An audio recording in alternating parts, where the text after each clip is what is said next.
Hi Gemini! Welcome po sa ating channel. Ito ay inyong Daily Gabay Tarot reading for April 11, 2025. Please be reminded kung naka-resonate kayo, comment down. Kung hindi kayo naka-resonate, ibigay niyo po sa iba kasi general reading po ito. This is for you, Gemini, ngayong April 11, 2025.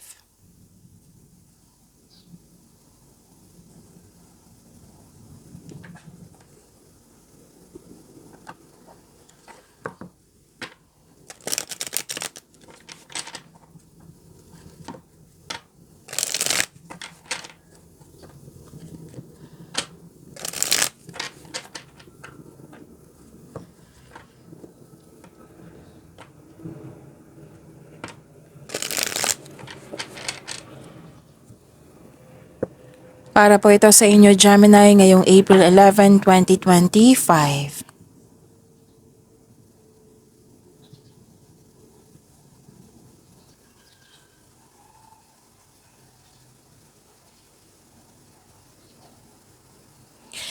Maraming salamat po sa inyong patuloy na suporta at maraming salamat din po sa mga hindi nag-skip ng ads. Gamitin ang reading na ito bilang gabay lamang sa mga hindi pa nag-subscribe, subscribe na po kayo at click bell notification para malaman nyo na may bago tayong video. Para sa mga gusto magpa-reading po, may lumabas dyan sa screen nyo ngayon. Panoorin nyo po at sundin ng instruction.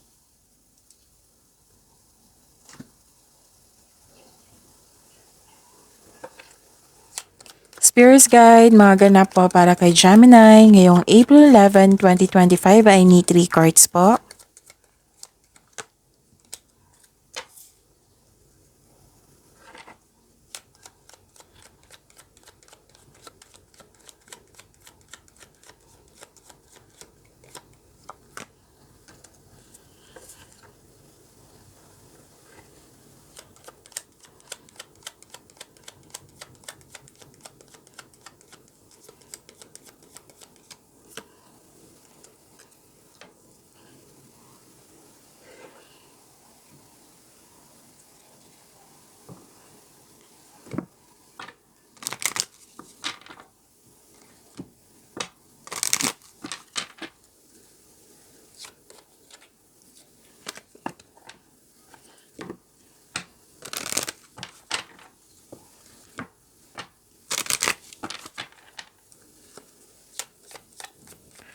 Spirits Guide, Angels, Archangels, Guardian Angels, message po para kay Gemini ngayong April 11, 2025. I need 2 cards po.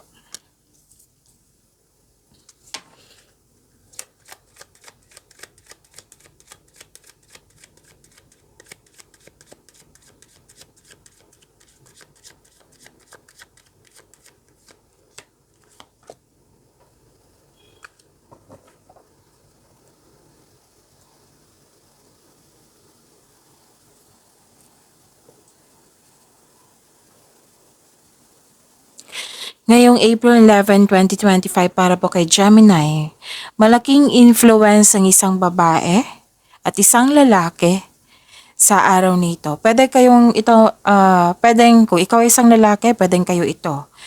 O kung ikaw isang babae, pwedeng kayo ito. Basta may isang babae at lalaki na lalaki at malaki ang kanilang influence sa araw na ito. Mag-ingat kayo sa isang tao kasi may nakita ko ditong mahilig magmanipula or may gusto siyang kunin sa'yo. Ano to yung kunin niya? Miss Jav, yan yung usually na nababasa ko sa comment section. Pwedeng information, pwedeng bagay, pwedeng opportunity. Basta may gusto siyang kunin. Okay? Tapos kung gusto niyo malaman kung sino po ito, itanong niyo po sa inyong intuition para siguradong sigurado. Now, kung bago kayo dito at hindi niyo pa alam kung paano mag-connect or makinig sa inyong intuition, i-search niyo po sa Google on how to connect to your intuition. Kasi maraming paraan yan. At siguraduhin na legit yung website of course. And yun, mahilig siyang magmanipula. Yung itong pag-uugali na ito, pwedeng siya yung sisira sa iyong desisyon, siya yung sisira sa iyong paniniwala, basta sisirain niya. Tapos, pwede din, naiingit to sa'yo or nagsiselos.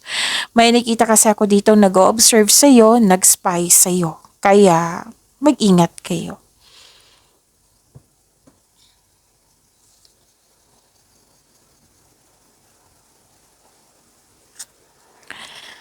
Clairvoyance. Sabi po ni Archangel Raziel dito, I am helping you.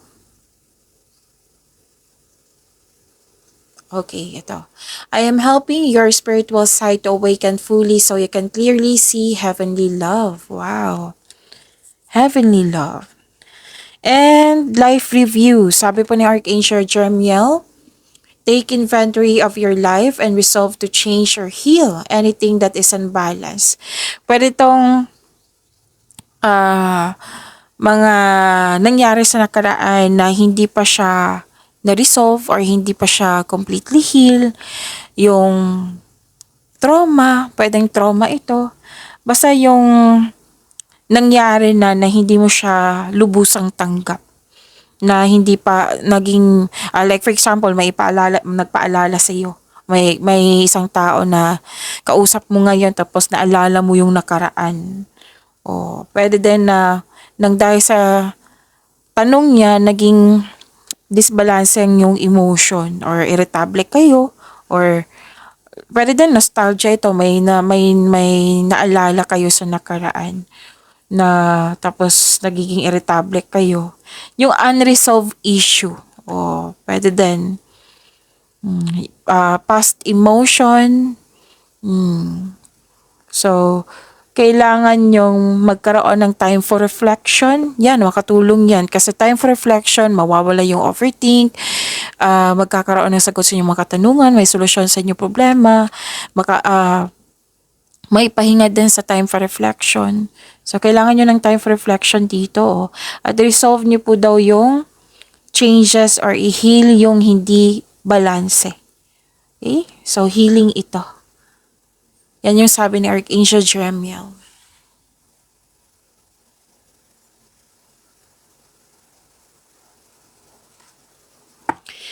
Spirits Guide, ano po yung energy ni Gemini ngayong April 11, 2025? I need 2 cards po.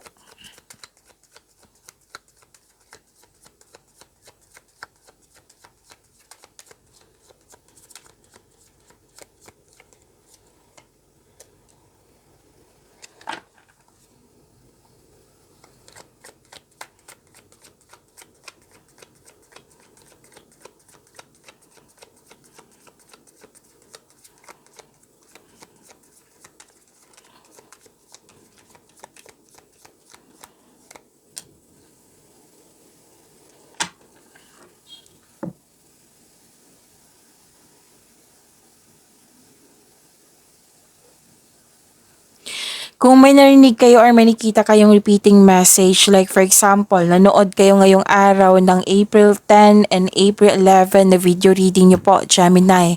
Tapos may napansin kayong repeating message. Yan po yung ibig sabihin na pinupush ng cards nyo na kailangan yung bigyan ng atensyon, solusyon at aksyon kung maaari po. Remember, Gemini, at the end of the day, alam mo na ikaw lang taong may kakayahan at responsable na gumawa ng sarili mong katotohanan at kinabukasan. And good news po sa lahat ng Gemini, sa mga nag-aabang dito sa love reading nyo for long reading. Oo, may upload tayo mamaya. 'Di ba? May 12 zodiac signs tayo everyday na upload the video dito. After ni Capricorn, ipopost ko po yung video nyo. I-click nyo po yung video. Tapos sa baba ng video, may subscribe button dyan. I-click nyo po. That is Love Channel. Love Job Channel. That is our second channel po. I-click nyo po yung subscribe. At i-click nyo po yung bell notification para ma-notify kayo kung may bago tayong upload. Okay, so from now on, isipin nyo po yung person nyo. Pwedeng maglilikaw, pwedeng crush nyo. Basta may connection kayo ha. Pwede din connection sa nakaraan. Nawala na kayong connection ngayon, loss of connection. Pwedeng basta sa isang tao na importanteng tao sa iyo na may connection kayo. Okay? Tapos isipin nyo po siya para makuha ko yung energy niya. Malalaman mo po, kung sa mga hindi pa nakakaalam, malalaman mo po yung ano yung gusto niya sabihin sa'yo, ano yung next action niya, kamusta yung feelings niya ngayon, kung ano yung current status sa inyong situation ngayon, kung ano yung future alignment nyo, kung mag-uusap pa ba kayo or hindi na. Okay? So, yun. Isipin niyo po siya para makuha ko yung energy niya mamaya. After ng 12 zodiac signs, after ni Capricorn. Okay? So, yun. See you po mamaya.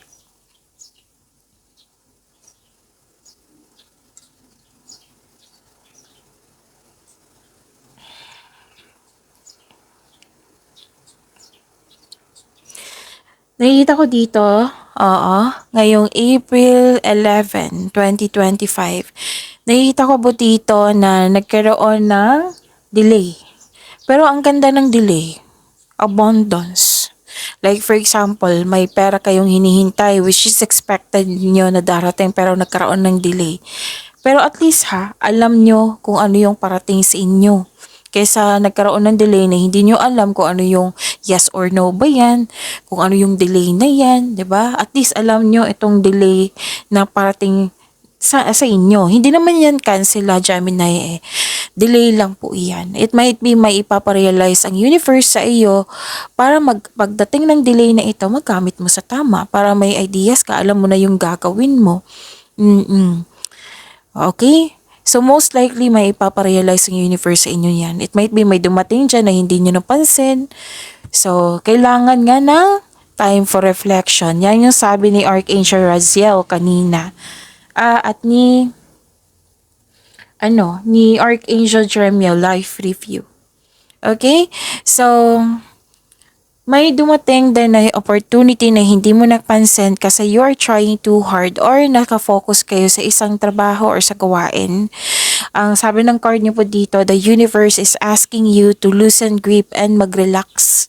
Mag-reconnect ka at mag-ask ka ng divine assistance. So yun yung delay hindi po yan cancel Instead na ma-disappoint kayo, i-invite nyo. Delayed, dumating ka na, kung ano man yung dapat ma-realize ko, sana ma-realize ko na, maalam ko na kung ano yung ipaparealize sa'yo. Yung, i-pray nyo. Kaya nga may sabi dito na ask divine assistance. So, kung mag-disappoint kasi kayo, or let's say, may sinasabi kayo dyan na hindi maganda kahit hindi naman yan sinasadya, huwag niyong gawin yan. Kasi mag-create yan ng blockages, mas magkakaroon siya ng delay. Okay? Okay. Pay attention kasi I think lumabas din ito kahapon sa inyo or nung isang araw. Loss of money. Pwedeng yung loss of money, pwedeng nawala, kinuha na damage, nagasta, or ninakaw. Okay, so pay attention sa pasok at labas ng pera nyo. Let's say may loss of money na nangyari nung nakaraan kasi may nakita kong ganito nung nakaraang reading, pwedeng kahapon po kung hindi ako nagkakamali. So let's say may at naulit ngayon. It might be ito yung dapat i-heal mo. Oo, na hindi pa kayo naka-move forward, yung pinaprocess mo pa yung nararamdaman mo kasi nga may loss. Pwedeng nangyari na tapos hindi pa kayo naka-move forward. It might be this is the reason why na andito si Archangel Jeremiel na kailangan mong i-heal yung unbalance. Okay? Unbalance sa kaperahan, unbalance sa inyong emotion. Kasi andito kailangan ng healing. Magkakaroon yan kung magkakaroon ng healing kung magkakaroon kayo ng pagtanggap sa mga nangyari. You have to move forward. Help yourself, Gemini. Laban lang po. Kaya yan.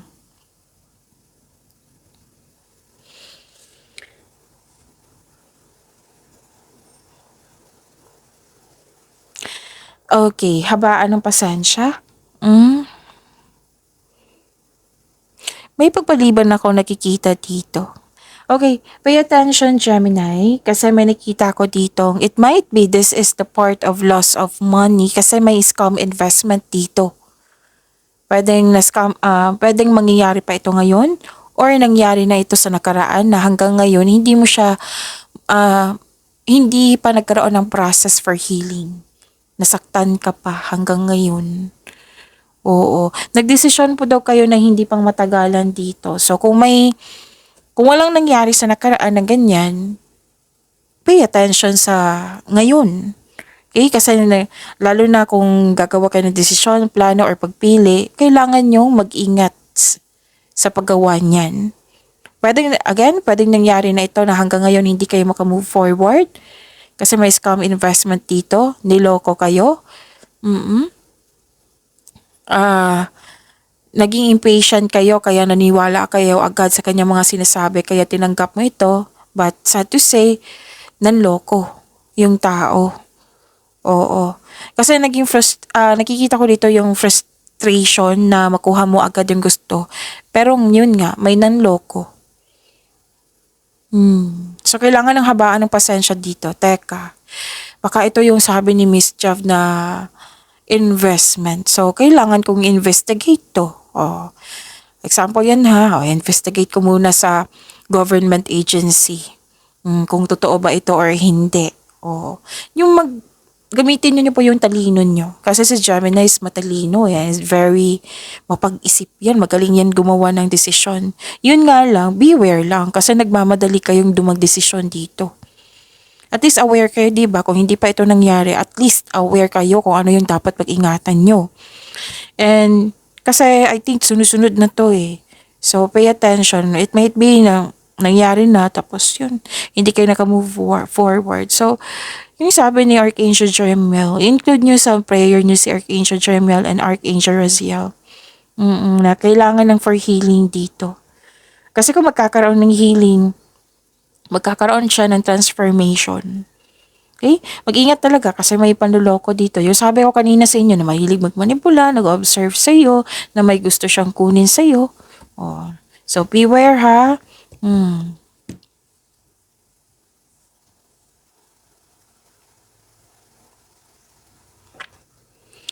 Spirits Guide, Career and Money ni Gemini ngayong April 11, 2025. I need 2 cards po.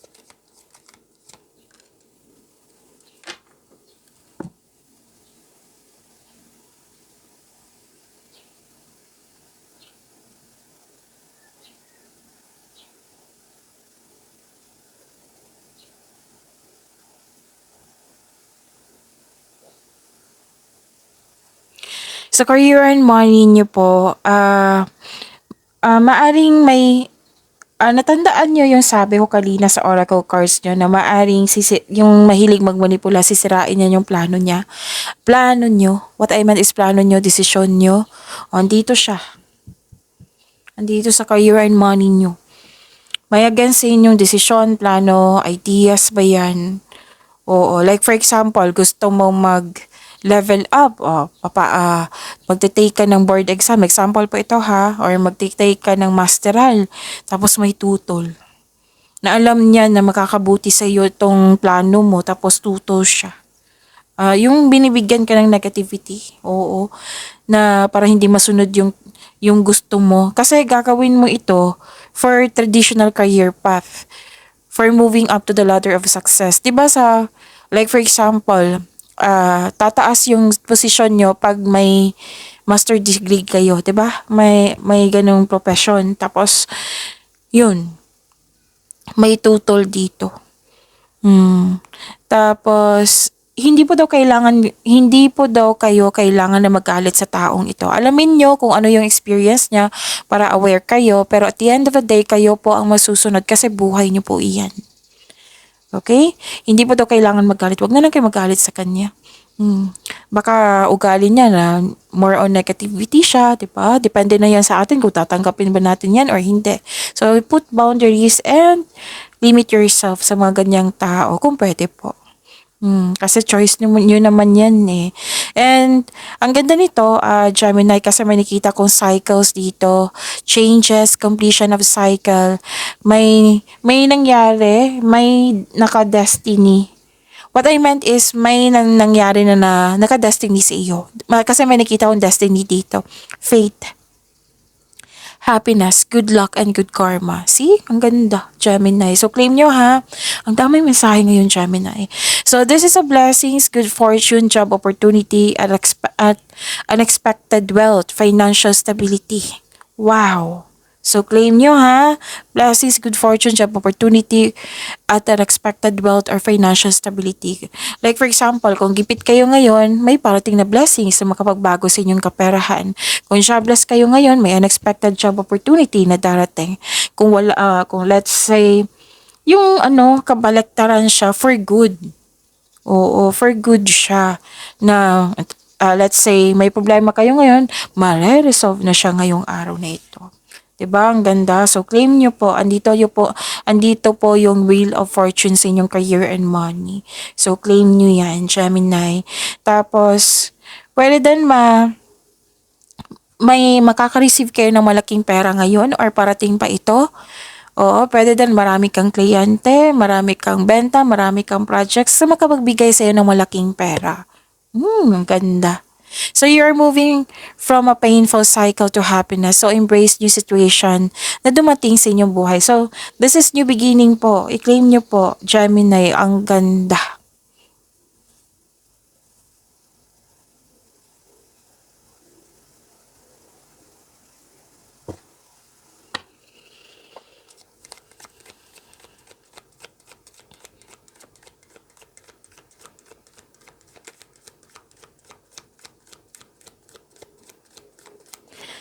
Spirits guide,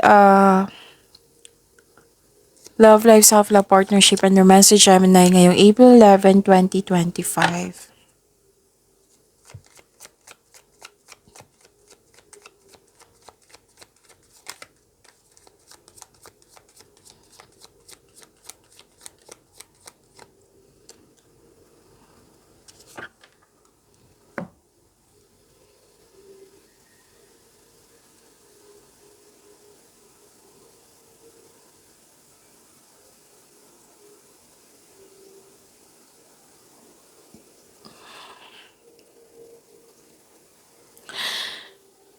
Sa love life, self-love, partnership, and romance, may nakita ko ditong pagwawalang kilos. Malalim ang iniisip niyo po, Gemini.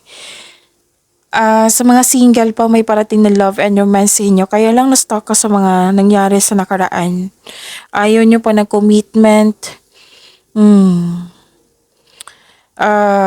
Tsaka sa mga may sa buhay mag-asawa, sa mga may relasyon, may nangyari po daw sa nakaraan na hindi kayo makalet go. Or hindi pa nagkaroon ng forgiveness, hindi makalet go. So, kailangan nyong magkaroon ng pag-uusap. Pag-uusap para magkaroon ng clarity. Yung magkasundo kayo, kung gawa kayo ng adjustment kung kinakailangan po. Ayusin nyo po, kung pwede po. Kailangan maging willing ka mag-move on from the past para bumukas yung new doors for you. Okay?